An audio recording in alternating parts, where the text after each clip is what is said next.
Na, be eilėraščių, be vertimų, aš daug verčiau, ir tada kaip tik specializavausi modernistų kūrybos srityje. Kitaip sakant, verčiau tuos, kuriuos į lietuvių kalbą mažai kas vertė. Sakysime, tokius poetus kaip Elijotas, kaip Dylanas Tomas, kaip Saint-Jean Persas, prancūzų autorius, kaip Henri Michaud, Rainer Maria Rilke iš vokiečių, Konstantinas Kavafis iš graikų. Ir kaip tik vertimus man pavykdavo išspausdinti. Dar galima paminėti Oskarą Milašų arba Oskarą Milošą, Česlovo vyresnįjį giminaitį, jau tokį tolimą, sakyčiau, giminaitį, galima vadinti dėdė, nors jis, žinoma, tikras dėdė nebuvo, bet iš tos pačios giminės.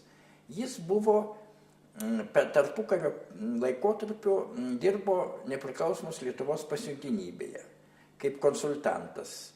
Kadangi jis buvo labai gerai mokėjo prancūziškai, jis buvo prancūzų poetas, rašė prancūzų kalba, puikius eilėraščius ir turėjo labai plačių pažinčių prancūzų visuomenėje. Na ir ta prasme galėjo Lietuvai daug padėti.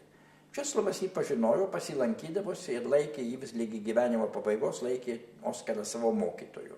Tai štai Oskaro Miloš arba Milašaus, kaip jis lietuviškai vadinamas, eilėraščių irgi keletą išverčiau tada į lietuvių kalbą ir išspausdinau. Na, išverčiau dramų, sakysime, Alfredo Jarry dramą Karalius Ubu, prancūziškai Ubu Roi, o lietuviškai Karalius Ubu, nu aš jį pavadinau Karalius Juoba. Skamba taip truputį net gal ir nepadoriai. Ta drama turėjo pasiekimą, buvo Lietuvoje pastatyta ir vadinasi, galėjau egzistuoti kaip vertėjas. Šiek tiek užsiminėjau mokslo, literatūros mokslo, važinėjau į Tartu, į Estiją, tada tai buvo irgi tarybinė respublika, kaip ir Lietuva, okupuota šalis. Nebuvo jokių sienų, buvo galima lengvai Vilniuje atsisėsti į traukinį ir pavakarį jau būti Tartu. Ir tenai lankiau paskaitas pas profesorių Lotmaną. Profesorius Lotmanas, Tartu mokslininkas, sukūręs visą semiotikos mokyklą. Čia Prancūzijoje semiotiką plėtojo pradedant nuo Ferdinando de Saussure, paskui ir daugelis kitų, Lévi-Straussas, Roland Barthes, iš dalies ir Michel Foucault, o Rusijoje arba Tarybų Sąjungoje, tiksliau pasakius, ją plėtojo Lotmanas.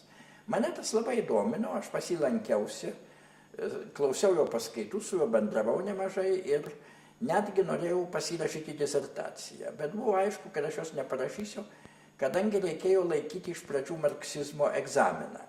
O aš taip jau nemėgau marksizmo tuo metu, kad aš niekaip nesiryžau to egzamino išlaikyti.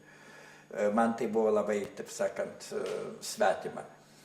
Nu, taip disertacijos tada ir neparašiau, bet taip liko iš to laiko tokia nuomonė, kad aš esu Lotmano mokinys.